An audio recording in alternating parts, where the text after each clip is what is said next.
Bismillah, alhamdulillah, wassalatu wassalamu ala rasulillah. Assalamu alaikum wa rahmatullahi wa barakatuh. So we have our Sheikh Rayad with us. So he will start, inshallah, talking about how we can make the best of this Ramadan in this current pandemic situation. So Sheikh Rayad, go ahead.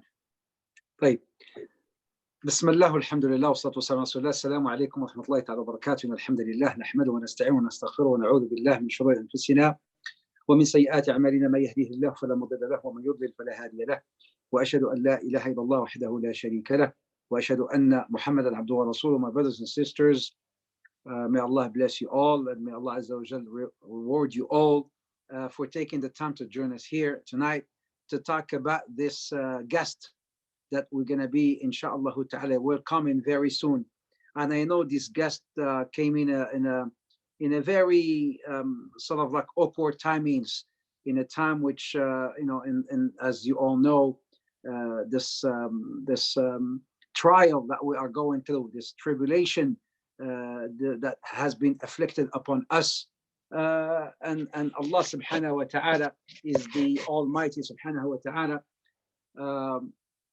Everything that happens for a reason, that we may not know, we may not need to know and understand as to why certain things happen, certain ways, but it is all under the decree and the knowledge of Allah subhanahu wa ta'ala, and it is all khair, inshallah. It is all khair, whatever that happens. I know a lot of you maybe are grieving that we may not be able to pray Taraweeh in Jama'ah and in Ramadan. How can someone pray Ramadan and fast Ramadan and without Taraweeh in the masjid? A lot of people are really going to that grief and sorrow and sadness. Ramadan without Taraweeh in the masjid, just like biryani with no spices. But I'm just saying that Allah subhanahu wa ta'ala is all merciful, and I feel that this Ramadan will be a very special Ramadan.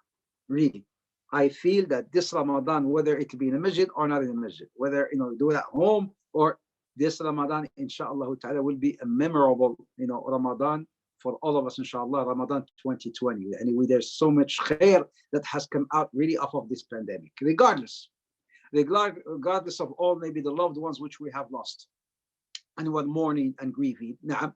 But still, yet there's so much khair and so much good that came out of this tribulation and this pandemic. The fact that we have united, and the fact that we have connected with our families and our loved ones. The fact that a lot of people, mashallah, who are astray, they came back, they repented, they started praying, making more dua, they did more Quran, connecting more with Allah subhanahu wa ta'ala.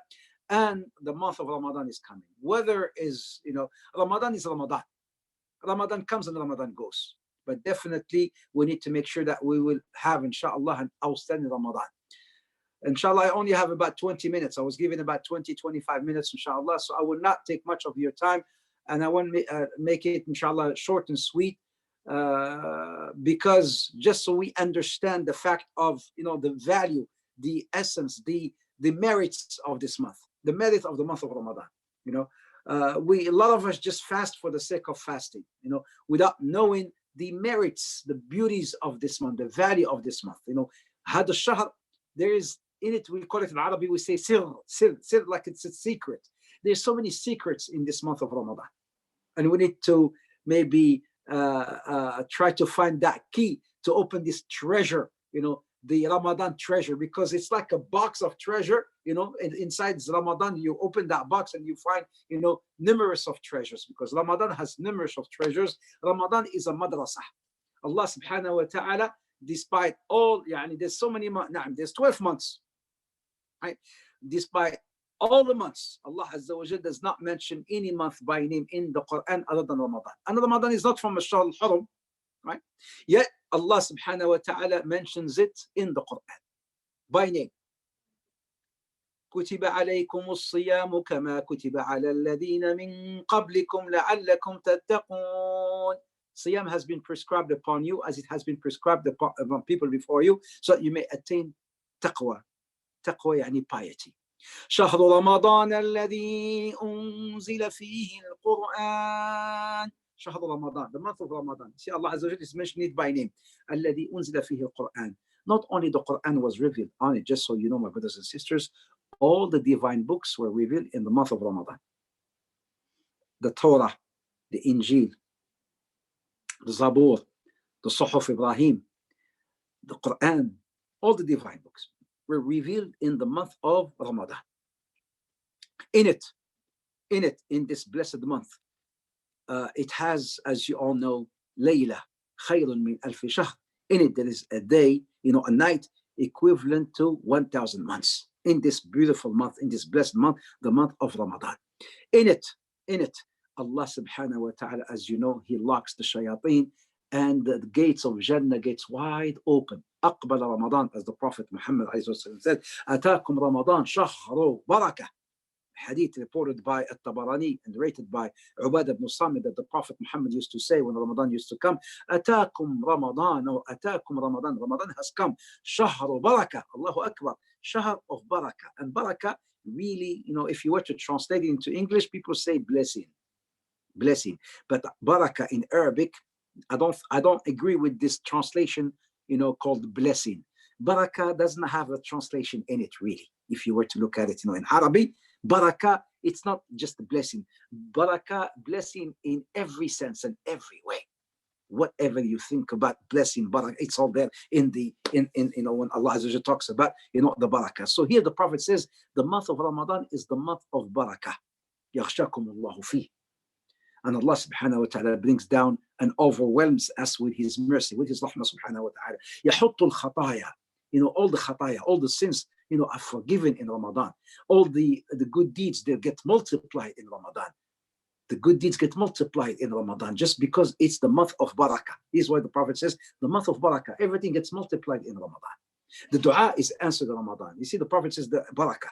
The dua gets answered in Ramadan. People are fasting and making dua to Allah subhanahu wa ta'ala. And Allah subhanahu wa ta'ala looks, as the Prophet says, وَيَنْظُرُ إِلَى تَنَافِسِكُمْ فِي الْخَيْرِ. Allah subhanahu wa ta'ala looks upon those who are try to compete in doing good deeds and coming close to Him subhanahu wa ta'ala. The Quran is the Ramadan is the month of Al-Quran.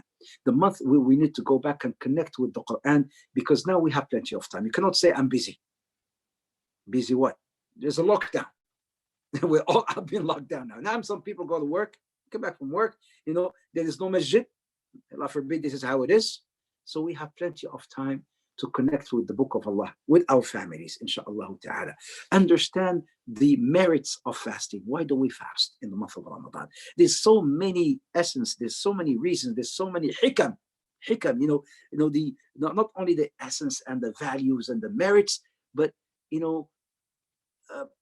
why do people fast? A lot of people, they think we fast because we need to feel what the poor people are feeling, so this is what we fast. We fast because Allah told us to in the Quran. Yeah, it's all good. But if you dig deeper, what are the essence of fasting, the secrets of fasting? We fast, brothers and sisters. I maybe mentioned 2 or 3 reasons as to why we fast. The Prophet Muhammad sallallahu alaihi wasallam, when he says that as-sawmu junnah, as-sawmu junnah, siyam is a protection, is a shield. As-siyamu or as-sawmu junnah, it's a protection. It's a protection from every evil and every harm. When you fast, Allah subhanahu wa ta'ala shields you. You are shielded from any harm that may happen to you. It also, and the beauty about this, sisters and brothers, because siyam is not just when you abstain from food and drinks and intimacy, but there is a deeper, hikmah, wisdom behind fasting. One of the Sahabis used to say, Jabir ibn Abdullah used to say, when you fast, let your hearing fast, let your eyesight fast, and don't let the day of fasting be like a day of non-fasting, because when we fast, it's not just we abstain from food and water, our hearing has to fast as well, not listening to haram, not listening to things that are improper, and your also eyesight has to fast. Your tongue has to fast. All your physical faculties have to fast. So as-siyam is a protection, is a shield. It shields you from all these harms. As-siyam fursa. As-siyam is is this is, you know, we all have this dua that we want Allah to answer, don't we? Everybody must have a dua that they want Allah to answer from them. The Sahaba, they used to have a list 6 months before Ramadan. They would have a list of what dua to make in Ramadan. They used to say, Wallahi, right after Ramadan, we will see our dua that we've been making, you know, that we've been making in Ramadan, right? We will see the answer coming right after Ramadan. Subhanallah. So this is your chance for Allah to uplift this pandemic upon us, for Allah to protect our loved ones, for Allah wealth, for Allah subhanahu wa ta'ala to grant us al-Jannah, inshallah ta'ala, from the gate of Ar-Rayyan, that gate that only those who used to fast will get to enter from it. So this is your chance. Ramadan is coming. Don't spoil it. Or say, okay, well, there is no masjid. You know, it's I'm just gonna. La, this is it. Subhanallah. Allah takes something and He gives something else. Man taraka shay'an lillah awadahu Allahu khayran min. Whosoever leaves something for the sake of Allah, Allah will replace it and compensate him with something that is better. What is that is better than going to the masjid? Maybe you and I don't know, but there is hikmah, there is wisdom, right? There is wisdom. So now I'm here at home, right, with my family. I'm gonna take advantage of this month and make it a memorable month, inshallah ta'ala. This month is the month of where I'm not gonna miss any opportunity to do something good, inshallah, for the sake of Allah subhanahu wa ta'ala. As-siyam, my brothers and sisters, yukaffiru al-dhunub, as the Prophet Muhammad says, as-salawat al-khams. This is in Bukhari Muslim. الصلوات الخمس ورمضان إلى رمضان مكفلات لما بينهما. The Prophet says the 5 daily prayers and Ramadan to Ramadan, they expiate the sins that are committed between them. So between 2019 and 2020, we have committed lots of sins. I have committed lots of sins. We all have committed between 2019 Ramadan and 2020 Ramadan. So the Prophet says the 5 daily prayers and Ramadan to Ramadan, expiation to all the sins committed between them. So here's why we fast. We fast because Ramadan, sisters and brothers, will intercede on our behalf on the day of judgment, inshallah ta'ala. That day,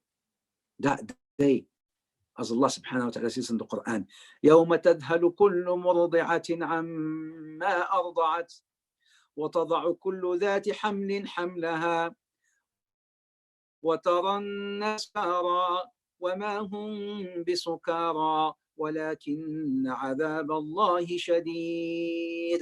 The day when a woman who's breastfeeding her baby, she'll drop her baby. We're talking about the day of judgment. I'm taking why Ramadan will come and intercede on our behalf. That day when a woman, the day of judgment, the day of Qiyamah, the day of Al-Mahshar, a woman breastfeeding her, she will drop her baby if she was breastfeeding. And a woman who, if she was pregnant, she would abort her baby. You think that people are swaying, are intoxicants, but they're not intoxicants. ولكن عذاب الله شديد. Allah subhanahu wa ta'ala says, يوم يفر المرء من أخيه وأمه وأبيه وصاحبته وبنيه لكل امرئ منهم يومئذ شأن يغنيه. The day when a man will flee. Flee from where? From who? From his brother, from his mom, from his father, from his wife, from his children. Everyone has only something to worry about. Nobody will care about anybody else that day, right? يوم تبلى السرائر فما له من قوة ولا ناصر. That day, you see, now you may have secrets. That day, all the secrets will be revealed. The day of judgment. All the secrets. يوم تبلى السرائر. سرائر, secrets. All the secrets will be exposed. فما له من قوة ولا ناصر.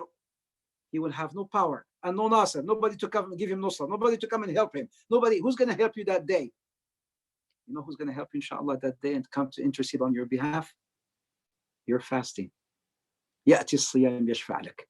The fasting will come and intercede on your behalf. Ya Rabbi, I made him abstain from food and water and intimacy for my sake. Ya Rabbi, shafi'ni fi. Oh my Lord, intercede. Let me intercede on his behalf. Imagine Ramadan, the fasting will intercede. So don't spoil it.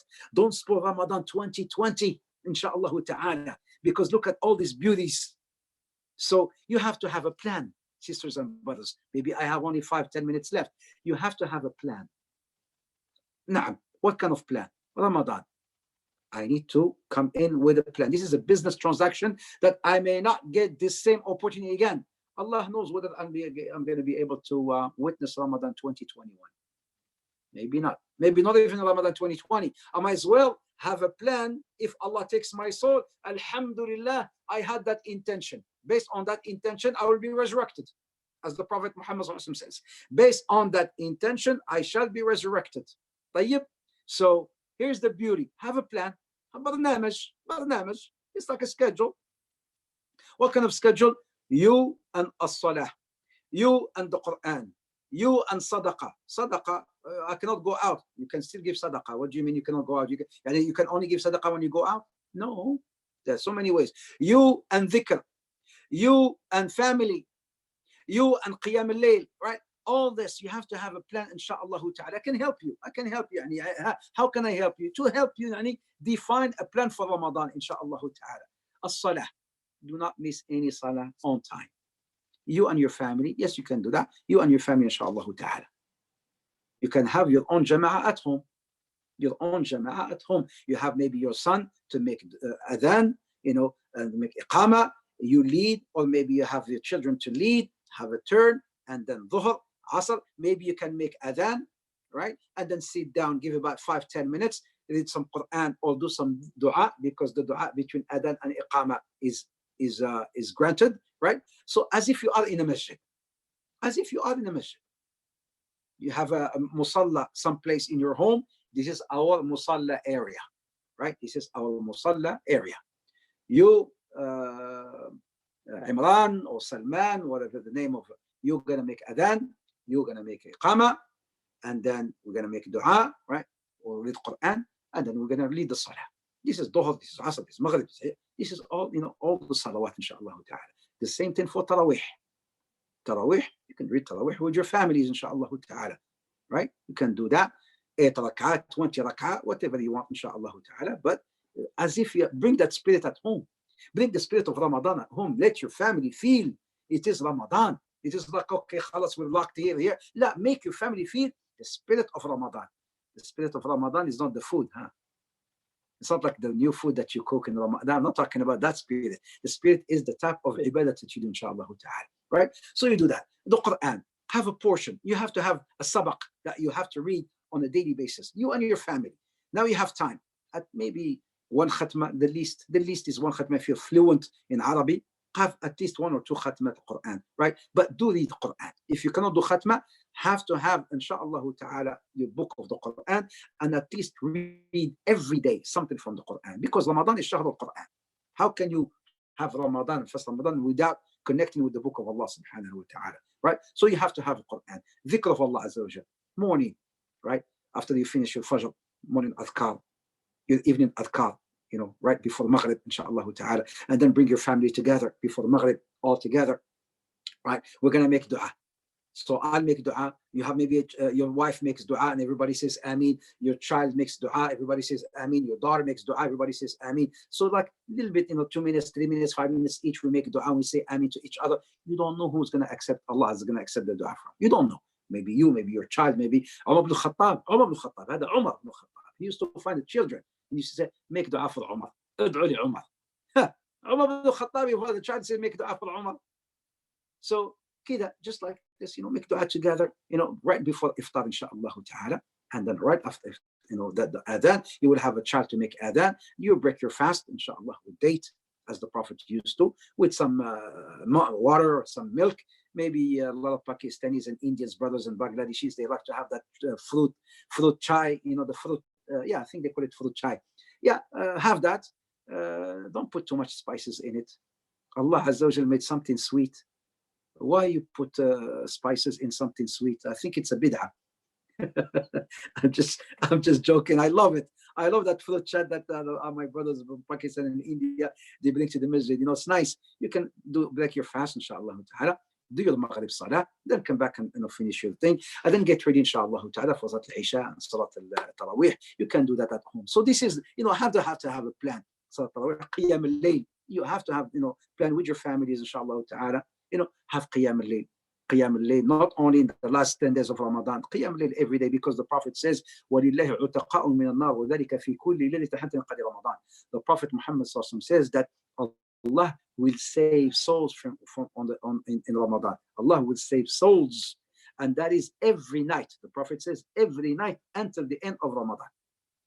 So make that dua, inshaAllah ta'ala, for you and your family, for Allah to save you and save your souls, inshaAllah ta'ala. Make dua for the masjid. Make dua for the Nexus Masjid. Make dua for all the masajid. Make dua for the entire ummah. For Allah subhanahu wa ta'ala to uplift this pandemic upon us, right? And then do your witr, do your dua. This is again a family thing, inshaAllah ta'ala.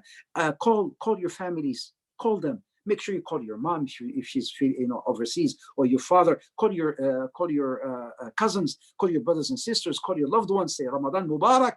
It's not like because we're locked down we can even say Salamu Alaikum. Call them and say Salamu Alaikum Ramadan Mubarak. May Allah Azza wa Jal bless you in this month. May Allah Azza wa Jal make all you dua mustajab in this month. Do this. Feel the spirit of Ramadan, inshaAllah ta'ala. Because this, as I said, inshaAllah, will be a very, very memorable, special Ramadan. I feel it. I feel it. Even I'm staying home, but I feel, inshaAllah, this Ramadan will be very special for all of us, inshaAllah ta'ala. And please, please, please watch things that you say. Do not, whatever, inshallah, you fast and then you spill it. Whatever you gain from rewards, you drop it and give it to somebody else by backbiting or backstabbing or whatnot.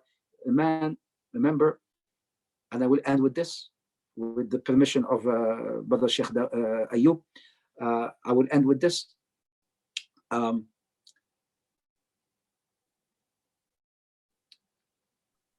What was I going to end with? Let's go. Take your time, brother. I want to get short and sweet, inshallah. Yeah.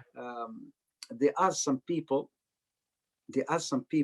who, unfortunately, they fasted Ramadan 2019 and 2018 and 2010 and 2000, but unfortunately, maybe nothing has been accepted from them.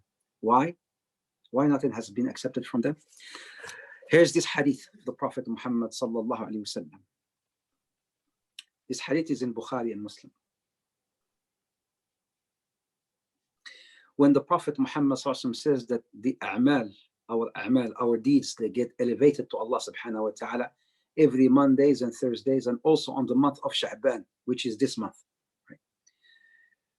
The Prophet Muhammad sallallahu alaihi wasallam, when he says that Allah subhanahu wa ta'ala will forgive, now, Allah subhanahu wa ta'ala will forgive everyone except two people who have shahna against one another. What shahna? Do people who have not spoken to each other and they have, they have cut ties with each other. Two brothers who have cut ties with one another. Allah will tell the angel, stop the deeds of those until they go back and reconciliate. Maybe my brother, my own blood brother, haven't spoken to him because I had a problem about inheritance. My auntie, my aunt, my uncle, we haven't spoken to one another. We have, cut ties with one another just because of some dunya matters. Nothing will be accepted from us until we reconciliate, inshallah. It does not, I'm not saying the problem may be solved or not solved. I'm not talking about that. I'm talking about the fact that we don't talk to one another. We don't even say salam to one another. This is wrong. Be the first one to call and say Salamu Alaikum. Salamu Alaikum, Ramadan Mubarak. I hope inshallah ta'ala everything is fine. I hope just be that they hang up on you, they close the door, that's not your problem.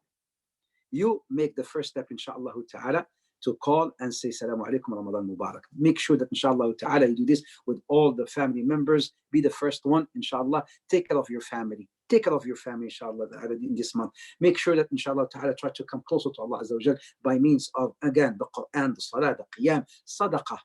You cannot, because I'm locked down, I cannot give Sadaqah. Your masjid, you know how it is, the situation with the masjid nowadays. The masjids, the thing that our Prime Minister came out with, the masjids, they're not included, right? He's giving money to the Vietnam, but the masjids are not included. So this masjid, if we don't support them, they'll close down. All I'm trying to say is keep on your donations to the masjid, inshallah. Keep your support to the masjid, inshallah ta'ala. right? Keep supporting the brothers who are looking after the masajid, inshallah ta'ala, please. And this is one way to give sadaqah in Ramadan. One way to give sadaqah. If you cannot go out, you can do it online, inshallah ta'ala. But do make sure that you give sadaqah this Ramadan, inshallah ta'ala. If you can do that every day, Allahu Akbar. Because you don't know when Allah will accept from you and how He will accept from you. Be amongst those and make dua to Allah. Oh Allah, make me amongst those that will be chosen to be saved from hellfire tonight. Every night, make that dua to Allah Azza wa Jal for you and your family, because the Prophet says every night Allah will select souls to be saved. I ask Allah to make you amongst them, inshallah. May Allah bless you. May Allah reward you. May Allah grant you all tawfiq. May Allah uplift this pandemic upon us. May Allah reward us for our patience and perseverance and grant us patience and perseverance. May Allah protect our families and protect our loved ones. And those amongst us who have lost, loved ones, from our families because of this pandemic, I ask Allah subhanahu wa ta'ala to grant them, shahada, to grant them the attributes of martyrs.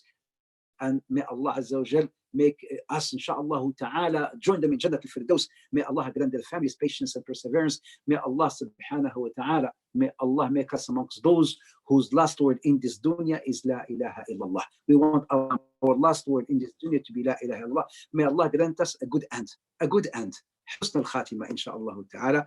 Jazakumullah khair. Thank you for giving me this opportunity to come and share this little bit with you, inshallah. I hope it was beneficial. If not, I ask Allah to forgive me, because maybe I was not able enough to convey a message of on how to have an house in Ramadan. If something that I said was not correct, may Allah forgive me. It is from me. If I said anything that maybe have touched your heart, it is from Allah subhanahu wa ta'ala. May Allah bless you all. May Allah reward you all. I'll pass it on to Sheikh Ayub, inshallah. Jazakumullah khair. Jazakumullah khair. Barakallahu feekum. Actually, you did a wonderful job. Thank you very much. May Allah subhanahu wa ta'ala reward you, and may Allah subhanahu wa ta'ala accept all your du'as. And now we will invite Dr. Nadwi to talk about some fiqh matters and answer questions of the people on fiqh issues. So, Dr. Nadwi, please go ahead.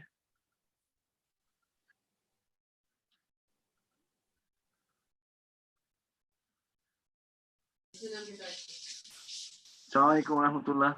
Assalamu alaikum wa rahmatullahi wa barakatuh. जी आप शुरू कर दें. So what we want to do is you can give a few comments, and then we will take questions from our audience about fiqh matters, about fasting as well as for zakah. Inshallah. So by the time people start asking questions, you can make some brief comments, and then we'll start with question and answers. Okay. How much time you have, inshallah? When questions stop coming, we'll stop. Okay. Inshallah. I need just like 15 minutes to talk about my points. Then inshallah we could start question answer. Okay. Yes, go ahead. Okay.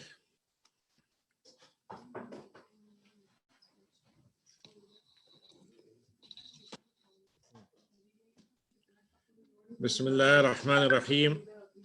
Alhamdulillah wa salatu wa salam ala Rasulillah wa ba'd. A'udhu billahi minash shaitanir rajim. Bismillah ar-Rahman ar-Rahim.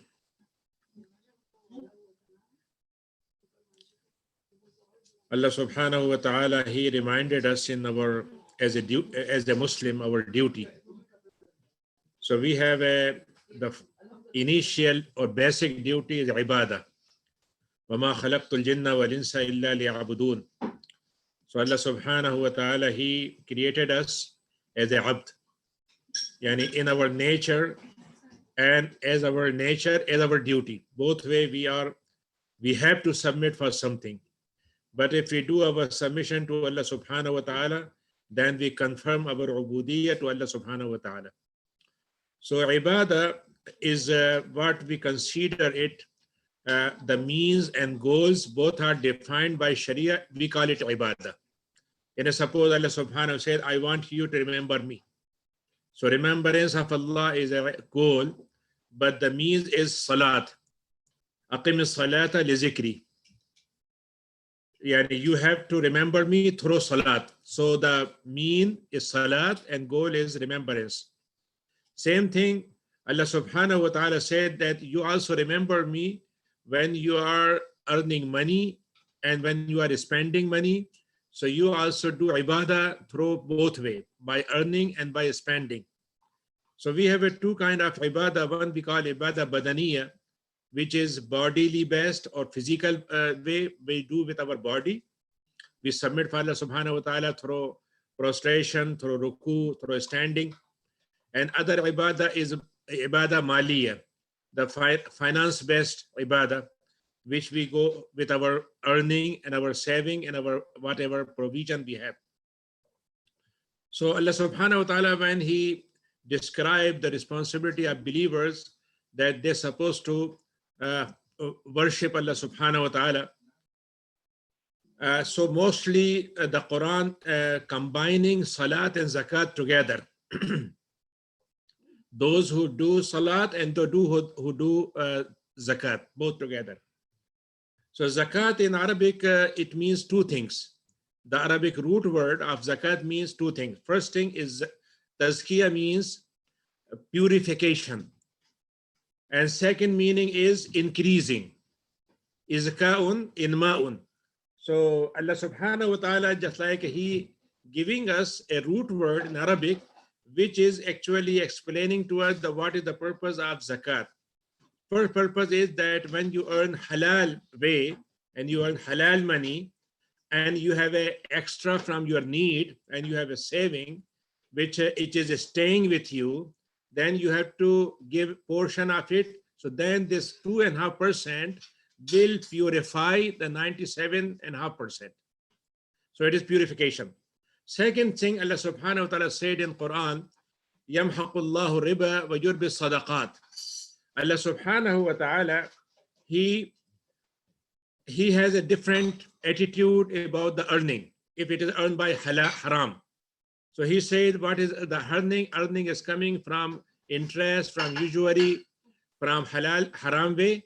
It will decrease in its final way, or it will decrease in the eye of Allah subhanahu wa ta'ala when the sadaqat, which is actually we are giving away, but it will increase.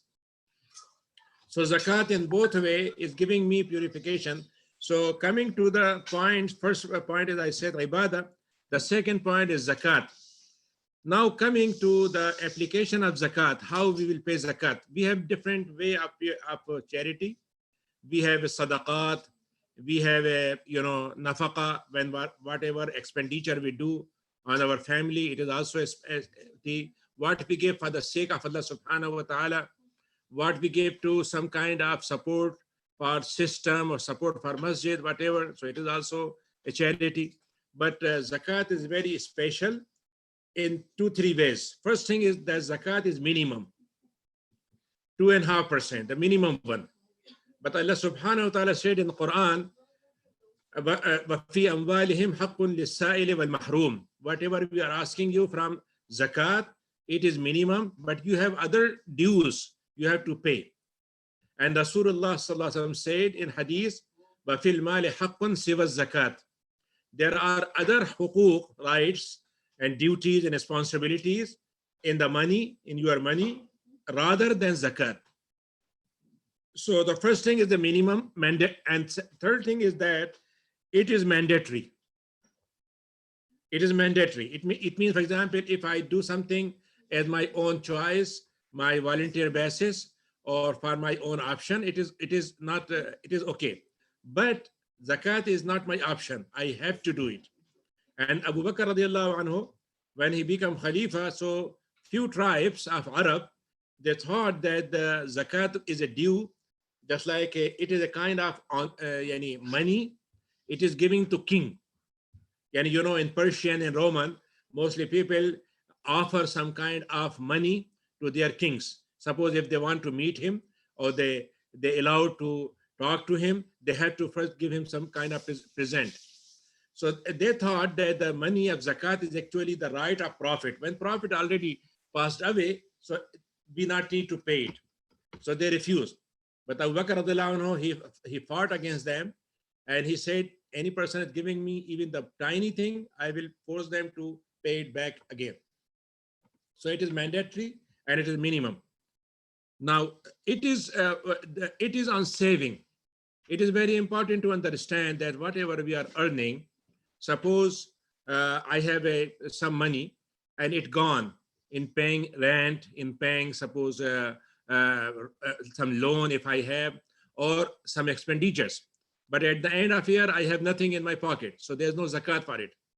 So zakat purpose is that you are earning some money and you have something extra from your need. How I define my extra need, extra than need, more than my need, it called nisab. Nisab means a amount of money which is staying with you for whole year. So it called nisab. And nisab is measured by two sources, either by silver or either by gold.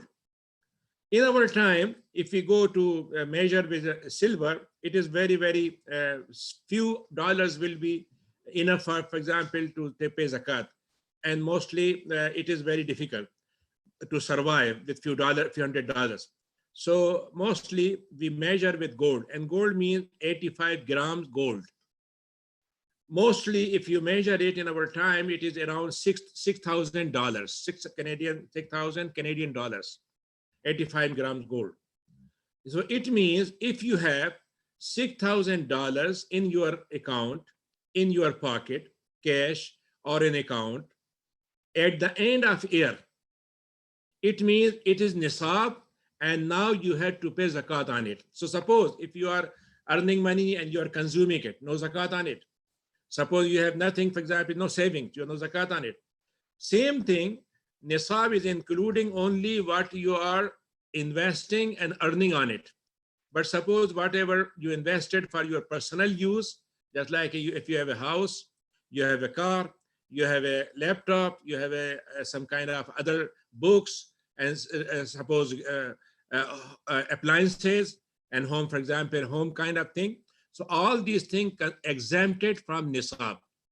So nisab means if you have a $6,000 cash or in form of gold, right? And it is actually stayed with you for 1 year. Now, for example, a personal thing is also means, suppose, for example, suppose a person has 2 houses, maybe one house here, one house, suppose in your back home, is still both are exempted from zakat.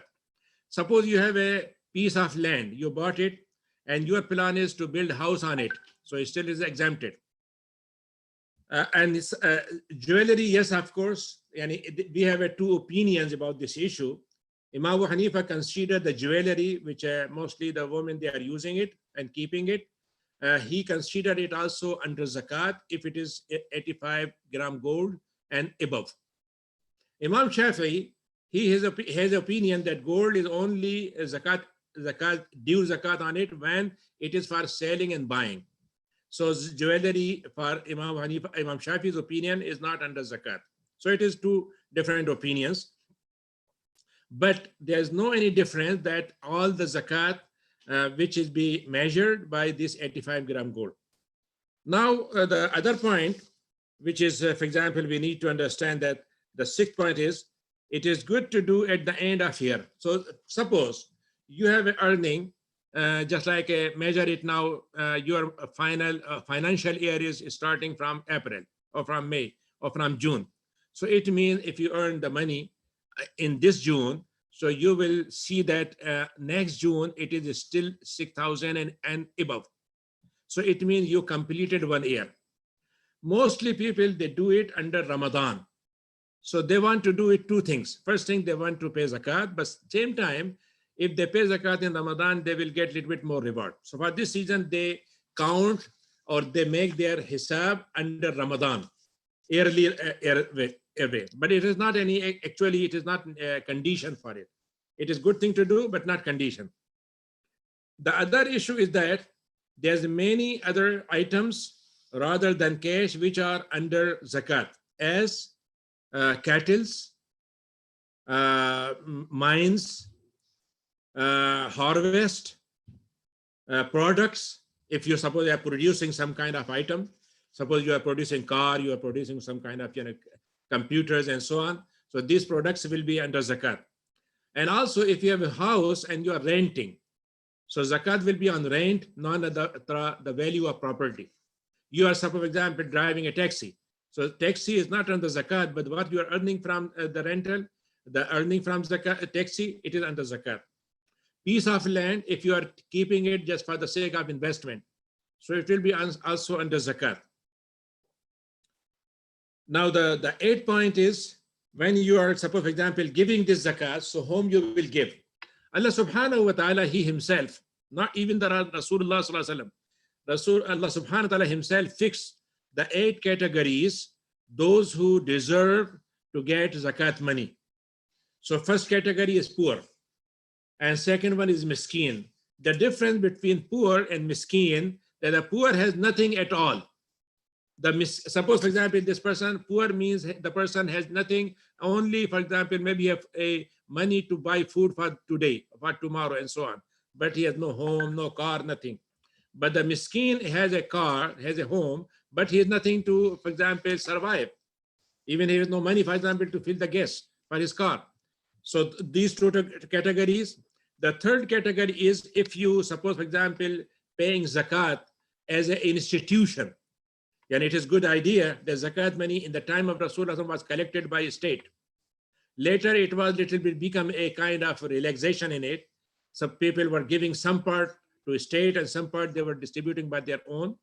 But it is good idea if we develop an institution of zakat foundation, and then we collect money, and then we invest it, and we earn whatever earning we include in zakat money, and we help needy people, not only just to give them once in a year, but we help them throughout the year, or also we can remove the poverty.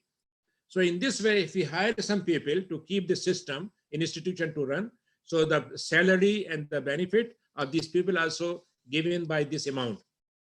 It called al-amilin.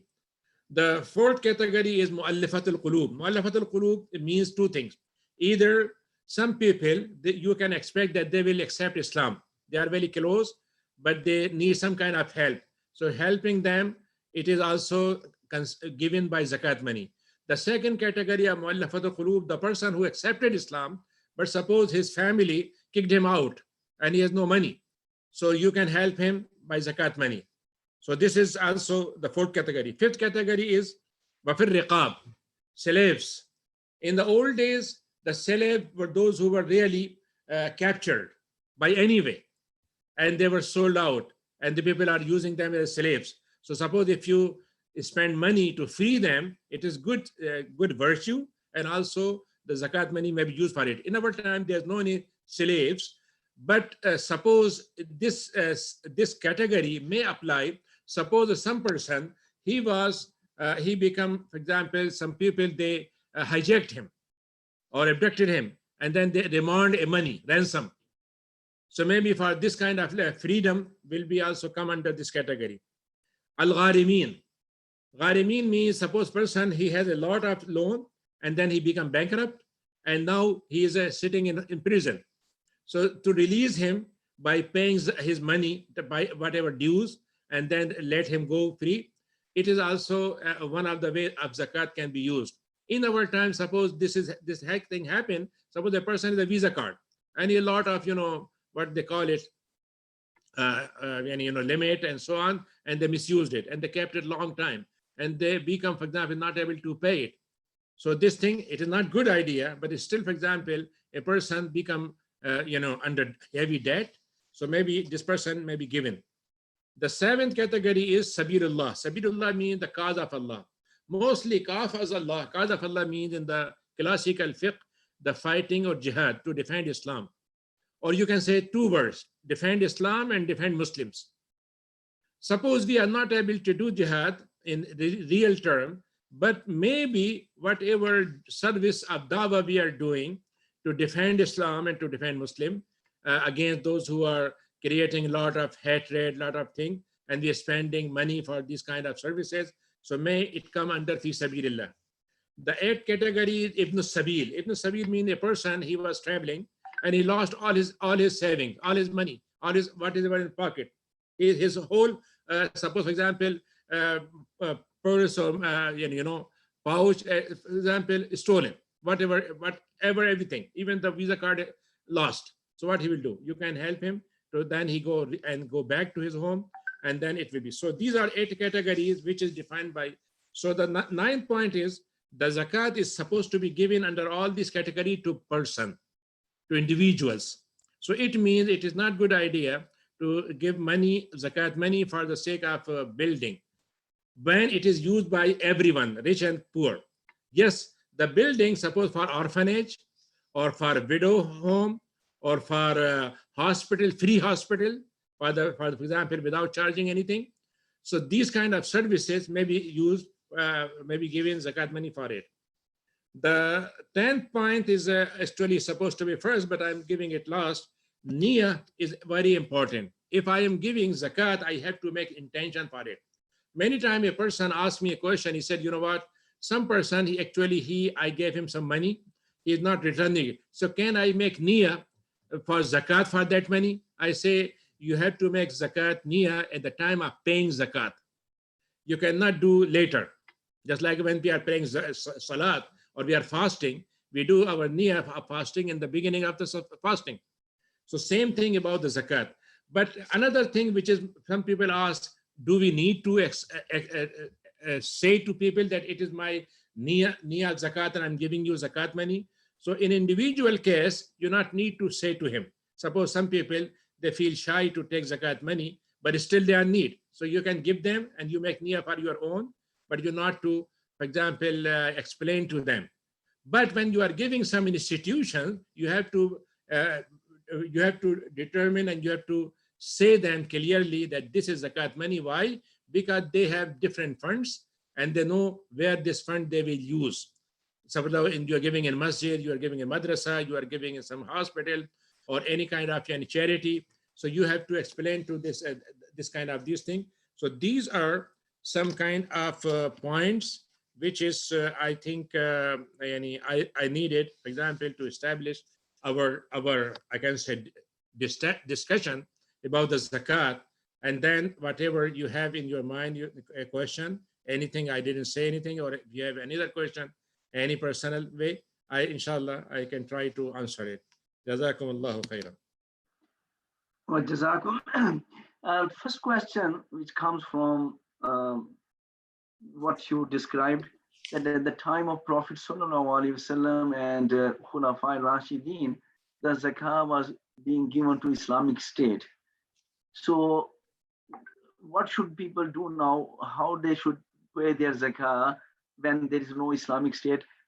Should it be given to the Islamic organizations so that they can collect them and use them appropriately as it was done at the time of Prophet Sallallahu Alaihi Wasallam and Khulafa Rashidin? Yeah.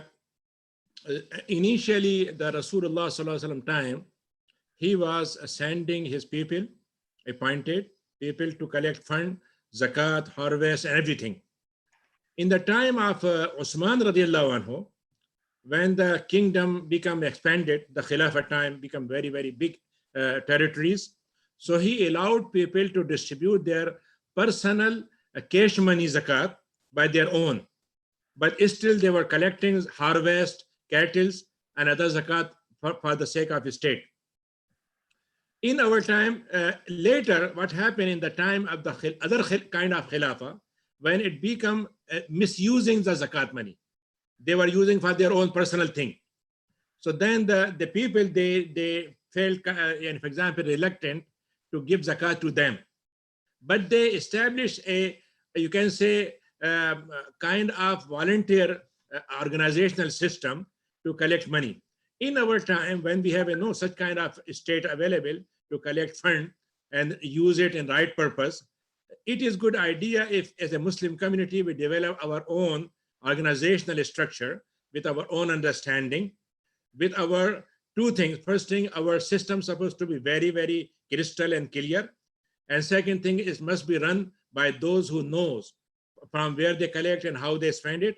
So I think this is needed, because we see that Umar ibn Abdul Aziz time, when he come back as a real Khalifa, rightly Khalifa. So what happened? In 2.5 years time, he restored the zakat with real spirit, and nobody was ready to take zakat, because everyone, alhamdulillah, they have a lot of money in their pocket. So I think this is one of the barakah which is we are missing in our time. We have to do our joint effort for it. Okay, the question which quite a few people have asked is about RRSP money. People have money in RSP accounts or deferred profit sharing plans and things like that. Are they supposed to include in their calculation of zakah? Yes. So RSP issue is fundamentally, suppose I have a money, but it is not in my pocket. It is deposited in some account and I'm not able to use it.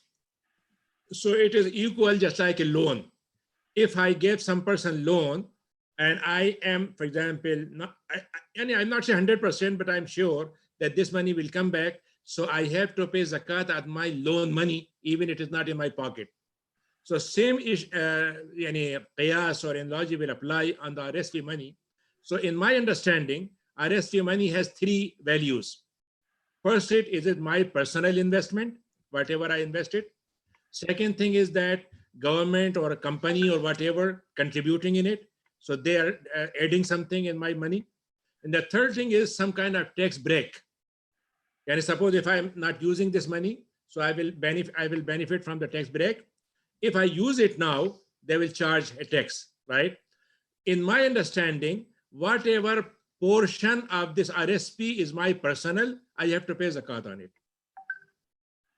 Okay.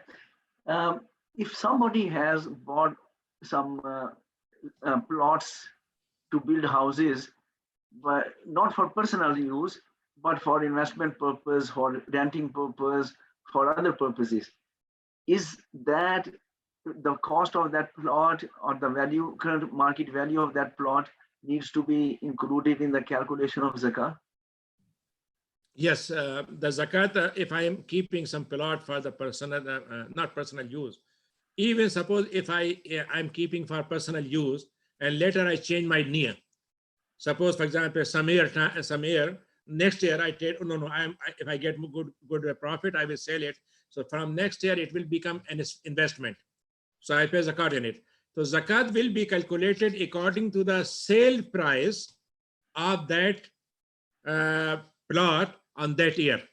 And just imagine, suppose it is $100,000 today, but next year it is 105. So I will pay zakat on 105. But maybe the sale price and the asking price will be different.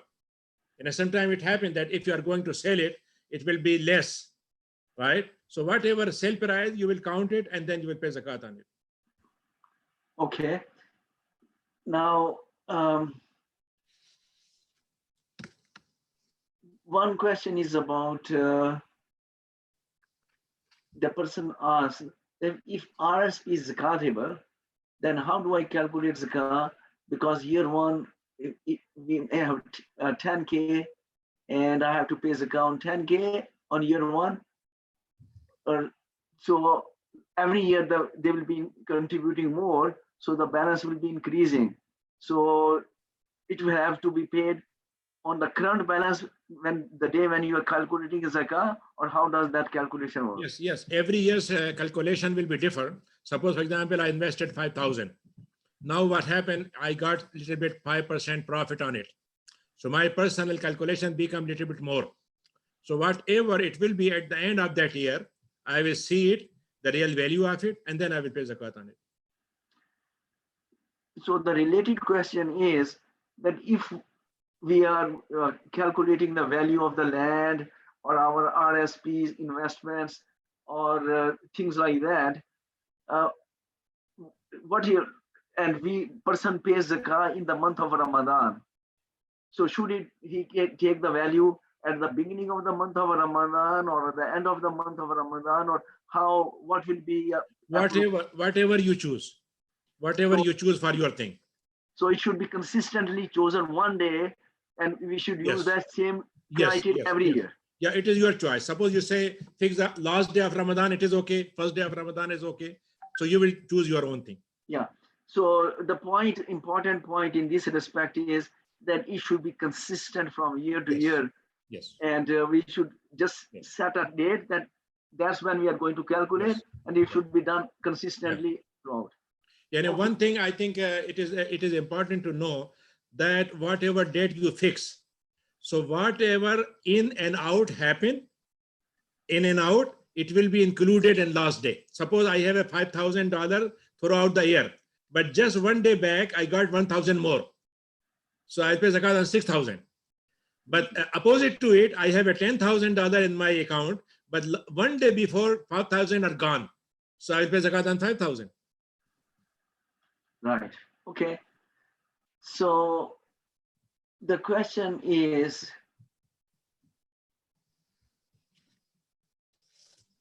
I think all these questions have been answered.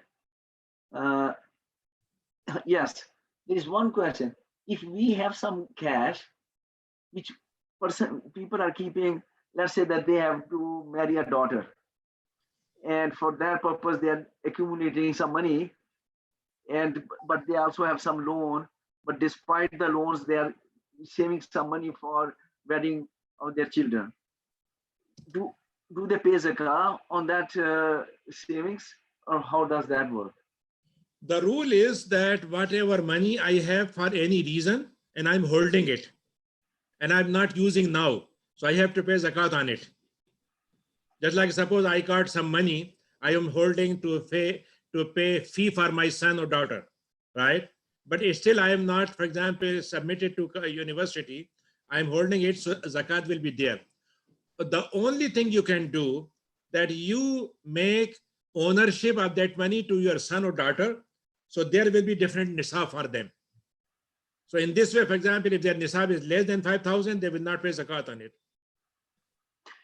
But in that situation, the money or property or investment must be in their control, not in your control. At least you do it openly, whatever you can say, not only in your mind, but some way, for example, you say it. So it's documented and properly Yes, done. yes. Okay.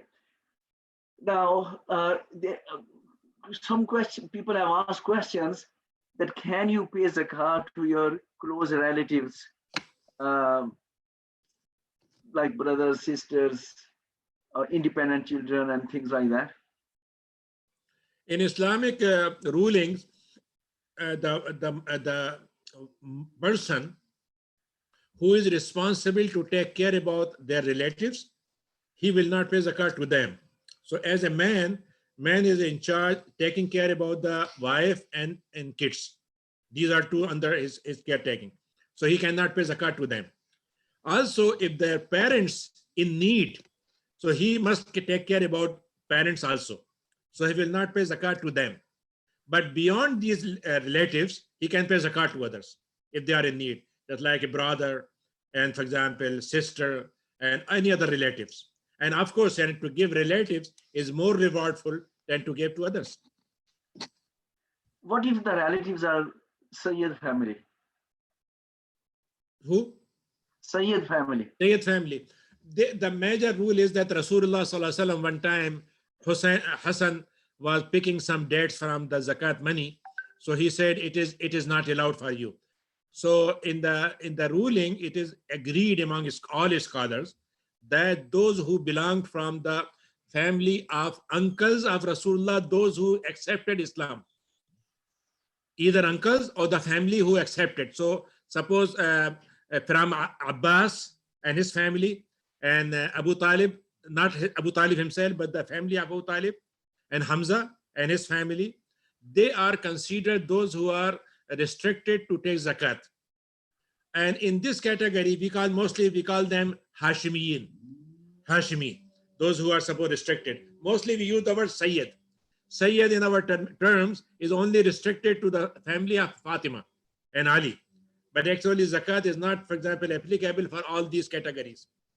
But according to the problem which we are facing, that for these people, Baitul Mal, they have their own way to help them. Yani, there was a special khums. Yani, what Rasulullah says, وَعَلَمُوا أَنَّمَا غَنِمْتُم مِّن شَيْءٍ فَأَنَّ لِلَّهِ خُمُسَهُ وَلِلرَّسُولِ وَلِذِي الْقُرْبَى. Yani, the fifth part of the booty of the money was limited for only the Rasulullah family. So what happened? Baitul Mal time, zakat was not needed by them because they are getting from Baitul Mal. Now in our time, no such provision available for them. So they are suffering from both sides. They cannot take zakat and they are not getting any help. So in this way, I like the opinion of Imam Abu Yusuf. Imam Abu Yusuf says, Sayyid can pay zakat to Sayyid. And those who are from these families, if they help their family members, they can pay zakat to them. Okay.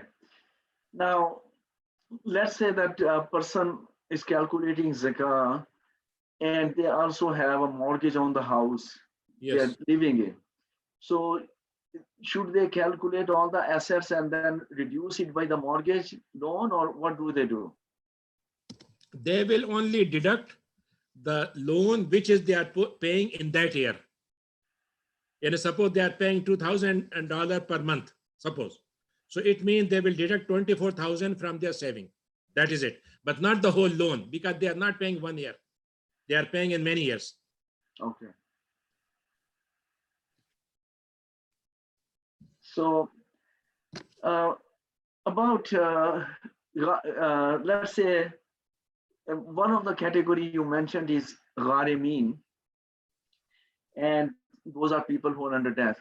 So let's say that our Muslim neighbor Nexus is under a lot of debt and we have to make a huge payment, $1 million every year. So can it qualify under that category? But the Gharimun is actually individuals, not the institutions. Okay. Okay. Not an institution. Uh-huh. Yes, but maybe I can give you, suppose, for example, other way to understand the situation. Suppose you took liability of this MNN personal on your personal loan. Suppose you become liable for it. If you don't, if anything happen, bank will ask you. Suppose, for example, or government will ask you. So if you become under this kind of category, maybe this come under this way. But the Gharimun, for example, for the properties which is shared by others, and it is not used only for poor, but needed maybe used for everyone. So it will not come under that category. Okay. So how about the opinion about, there is two opinions about masjid, that people can give zakat to masjid under the category of fi sabilillah.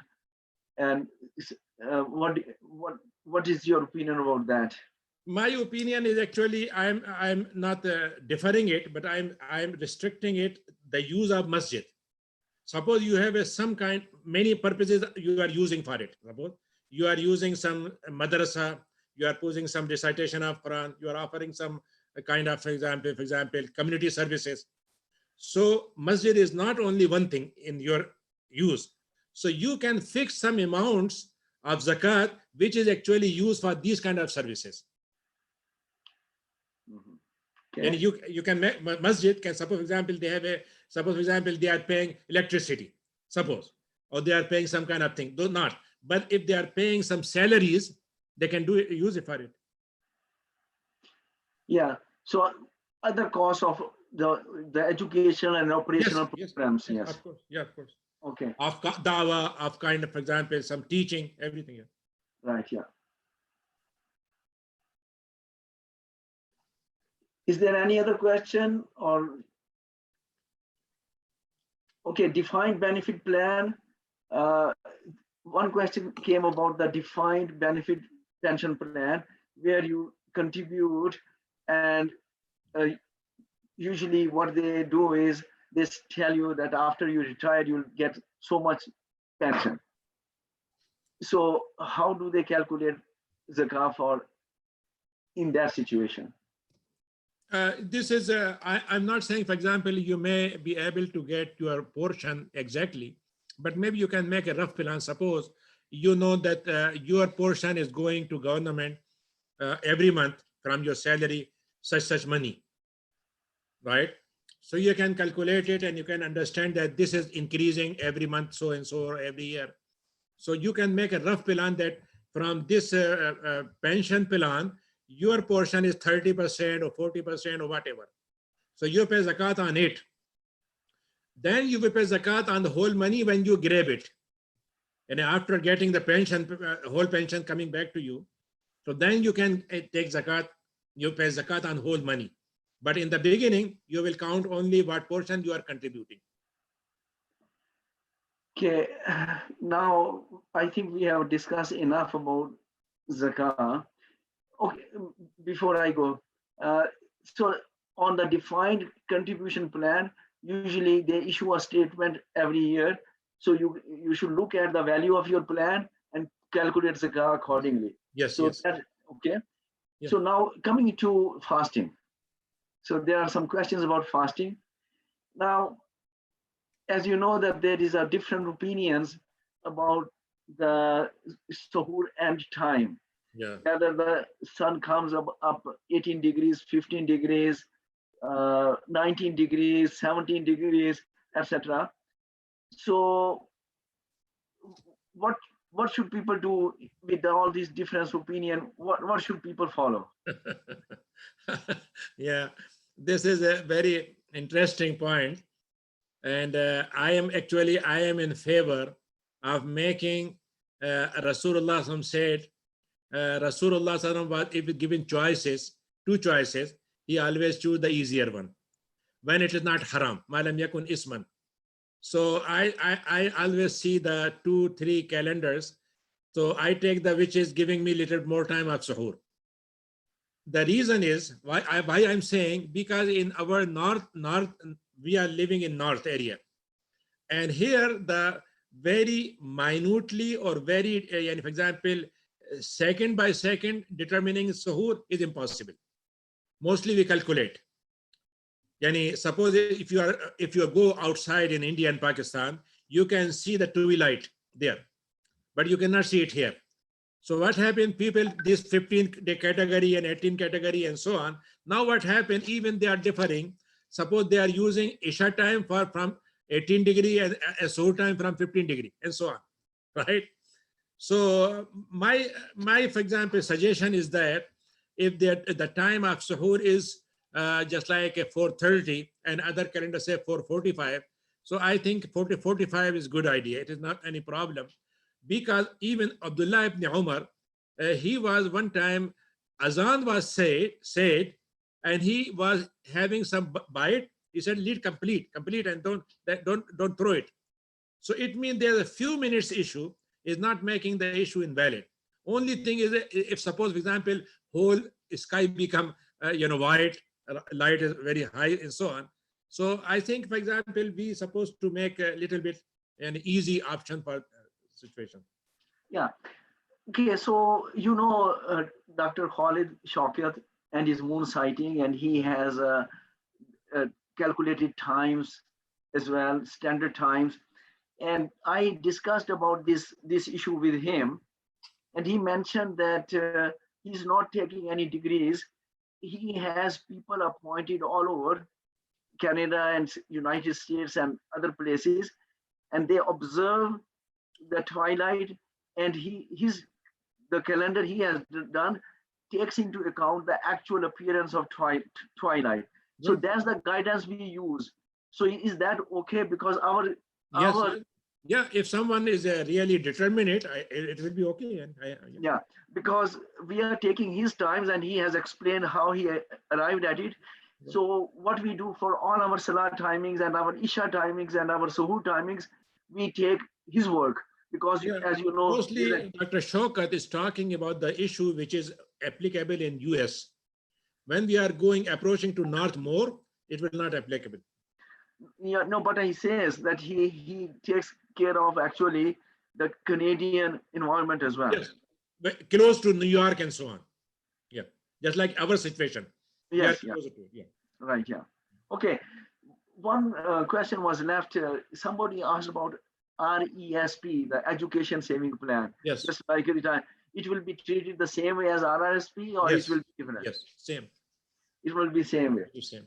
So I think these are all questions which have been asked. If there is no more questions, so we can close the session. Jazakumullah khairan. This was wonderful. We had a good discussion, and may Allah subhanahu wa ta'ala accept it from you and from all of us. Alhamdulillah. Jazakumullah khairan. Assalamu alaikum wa Walaikum rahmatullahi wa rahmatullahi wa barakatuh. Thanks for everyone who joined us, inshallah. And may Allah subhanahu wa ta'ala make these kind of things a service from masjid, and people remember masjid, in their donation and their services. Thank you. Jazakallah.